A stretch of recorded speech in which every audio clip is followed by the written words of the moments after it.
Gogoi academy की director ज्योति लाकड़ा ने एक महिला जनसभा का आयोजन किया था, जिसमें मुख्य अतिथि के रूप में समीक्षा पवार, सुरेंद्र पवार की पुत्रवधू नजर आई थी।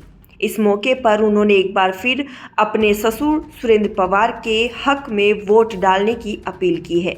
उन्होंने महिलाओं के लिए आवाज़ उठाई और अपने विचार साझा किए। इसके साथ ही उन्होंने इस मौके पर भी बीजेपी पार्टी पर जमकर निशाना साधा और बताया कि किस प्रकार से बीजेपी ने ईडी का सहारा लेकर सुरेंद्र पवार को सलाखों के पीछे डालने का काम किया है। हमारे बीच में हमारी बिटिया समीक्षा पवार पहुंचे हैं और इसी में मैं बात देखो, समीक्षा ने कभी नहीं सोचा था कि वो कभी राजनीति में उतरेगी। उसने कभी नहीं सोचा था वो घर घर जाएगी, लोगों से वोट अपील करेगी या कुछ भी करेगी। लेकिन जो मैंने थोड़ी देर पहले बात की थी, सिचुएशन जो हमारे ऊपर मुसीबत और बारिश बिना बताए आती है, वो पता नहीं चलता कब कैसे मोड़ ले लेती है।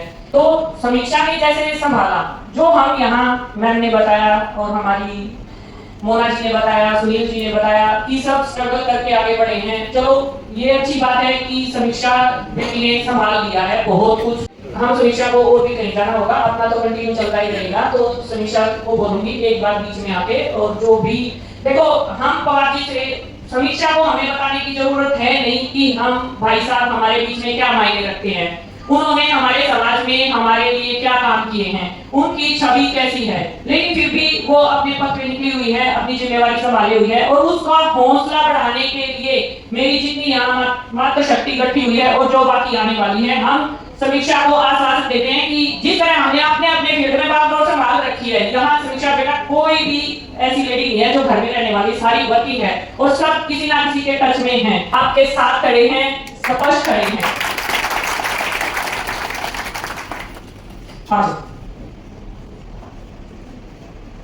आज यहाँ पर उपस्थित बहुत ही आदरणीय मेरी माताएं, मेरी बहनें, मेरी भाभियां, सभी को मेरा प्यार भरा नमस्कार। सबसे पहले तो मैं हिंदी दिवस के उपलक्ष्य में आप सभी को बहुत बहुत शुभकामनाएं देना चाहती हूँ।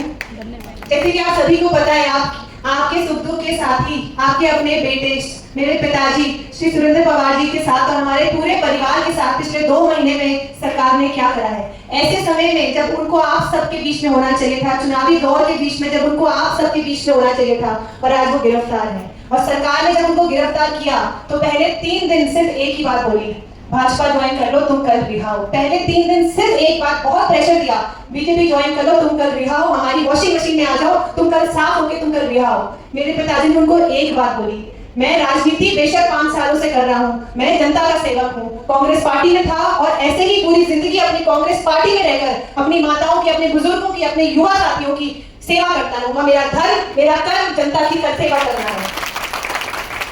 और इसका जवाब आप सब ने, मेरी माताओं ने, मेरे बुजुर्गों ने, मेरे युवा साथी ने, आप सब ने अपनी वोट की चोट से सरकार को ये बताना है कि बुराई पर अच्छाई की जीत होती है। लाख कोशिश कर ले सरकार, सुरेंद्र पवार जी आप सबके दिलों में बसे हैं, बेशक वो आपके बीच में नहीं है, मेरी माताओं के, मेरे बुजुर्गों के दिलों और जान में बसे हैं सुरेंद्र पवार जी। और इसका रिजल्ट आप सबको आने वाली 8 अक्टूबर को देखने को मिलेगा। देखिए, मैं सरकार ने पिछले 10 सालों में क्या अच्छा करा है, क्या बुरा करा है, आप सभी के सामने है। सोनीपत का क्या विकास हुआ है, मेट्रो ट्रेन, बहुत वायदे उन्होंने करे थे, सोनीपत को ऐसा बनाएंगे, सोनीपत को वैसा बनाएंगे।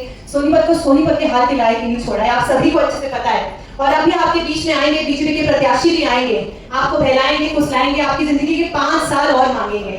मैं आपसे एक ही बात पूछना चाहती हूँ, आपने उनसे सिर्फ और सिर्फ 2 प्रश्न पूछने हैं। हमने सबने अपनी जिंदगी के 10 साल भाजपा सरकार को दिए, क्या 10 साल काफी नहीं होते सोनीपत का विकास करने के लिए? सोनीपत की जो समस्या है, रोड की समस्या, बिजली, पानी, रोजगारी की समस्या, महंगाई की समस्या, जो समस्या 10 सालों में हल नहीं हुई, अब आगे 5 साल में कैसे हल होगी? आपने ये प्रश्न पूछना है, आपको हिसाब, आपने हिसाब मांगना है अपने जिंदगी के 10 सालों का, आपने उनसे हिसाब मांगना है। और दूसरा प्रश्न ये पूछना, जैसे आज यहाँ मेरी मातृशक्ति बहुत अच्छी संख्या में बैठी हुई है, जब एक माँ एक बच्चे को जन्म देती है तो वो बच्चा पूरी जिंदगी लाख कोशिशें कर ले, उस माँ का ऋण नहीं कभी चुका सकता। ऐसे ही हमारे मेयर साहब को इस राजनीति में लाने वाले विधायक जी थे, आप सभी को पता है। और मैं ये कहना चाहूंगी कि उस एहसान का एहसास करना तो बहुत ही दूर की बात, जो वो कर रहे हैं वो आप सभी के सामने है। जो इस जिंदगी में सुरेंद्र पवार का नहीं हो सकता, वो इस धरती पे कभी किसी का नहीं हो सकता। और मेरे संस्कार मेरे संस्कार मुझे अलाउ नहीं करे कि मैं उनके बारे में कुछ भी बोलूं। किसी को नीचा दिखा के हमने कभी ऊंचाई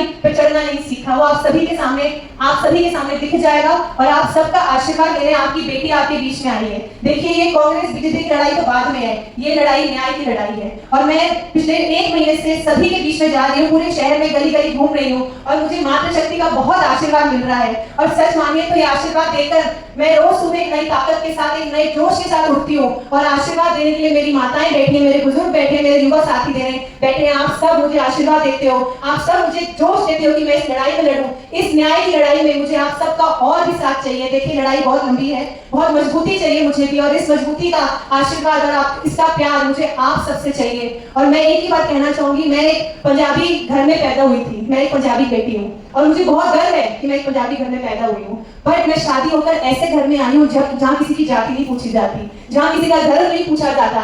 सेवा करना एक धर्म है, उनका कर्म है। हमारे विधायक जी का सेवा करना धर्म है, वो कभी किसी की जाति नहीं पूछते, किसी का धर्म नहीं पूछते, सेवा भाव करते हैं लोगों के। हमारे घर के 24 घंटे दरवाजे लोगों की सेवा के लिए खुले हैं और आगे ऐसे ही खुले रहेंगे। तो मैं यही कहना चाहूंगी, नेता वो होता है जो 36 बरादरी को साथ लेके चले। नेता पंजाबी, नेता बनिया, नेता पंडित नहीं होता, नेता 36 बरादरी का नेता होता है। तो अपना ये निर्णय बहुत सोच समझ के लिएगा। अपना नेता 36 बरादरी की इज्जत करने वाला, साथ लेके चलने वाला नेता वो होता है। तो आपका एक डिसीजन हम सभी की जिंदगी, पूरी सोनीपत की जिंदगी को बदलेगा। और आप सभी को पता है, आने वाली 8 अक्टूबर को सर्वे भी हर जगह बता रहे हैं, कांग्रेस पार्टी मिनिमम 70 सीटों पे हराना पे आ रही है। तो मैं आपसे यही अपील करना चाहूंगी, अपना वोट कभी भी हार में नहीं डालना चाहिए, जीत में डालना चाहिए। कांग्रेस पार्टी के लिए वोट करिए और जो उनके मैनिफेस्टो है, जो संकल्प है, आप सभी को पता है। मेरी माताओं के लिए, मेरे बुजुर्गों को 6-6 हजार रुपए पेंशन दी जाएगी, 12,000 रुपए पेंशन कांग्रेस पार्टी देगी। और जो भी समस्या, हमारी रोजगार की समस्या है, जो इतनी बेरोजगारी फैली हुई है पूरे हरियाणा में,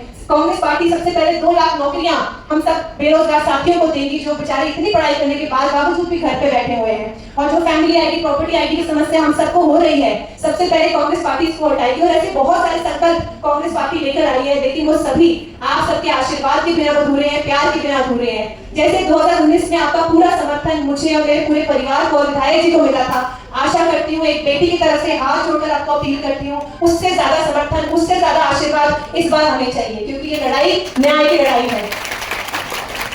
और मुझे पूरा भरोसा है, इस न्याय की लड़ाई में मेरी माताएं, मेरे बुजुर्ग, मेरी बहनें मेरे साथ कंधे से कंधा मिलाकर लड़ेगी। और मुझे पूरा भरोसा है सोनीपत की जनता के ऊपर की जीत आखिर में सच की होगी। वो कहते हैं ना, भगवान के घर देर है बट अंधेर नहीं है। और अच्छे लोगों की परीक्षा थोड़ी ज्यादा भगवान लेता है। इसलिए आप सबका आशीर्वाद ऐसे ही बना रहे, प्यार ऐसे ही बना रहे। एक बेटी एक पिता के लिए लड़ रही है और इस लड़ाई में मुझे आप सबका, मेरी मातृशक्ति का साथ चाहिए। और मातृशक्ति जहाँ संकल्प ले लेना, साथ में खड़ी है, दुनिया की कोई ताकत उनको नहीं हो सकती। आप सबका मुझे यहाँ बुलाने पर तहे दिल से बहुत बहुत धन्यवाद। और मैं धन्यवाद करना चाहूंगी, आप सभी हमारे बीच में आए, मुझे बुलाया, एक बेटी की तरह आपने प्यार और मान सम्मान दिया, उसके लिए मैं दिल से आप लोगों का धन्यवाद करना चाहूंगी।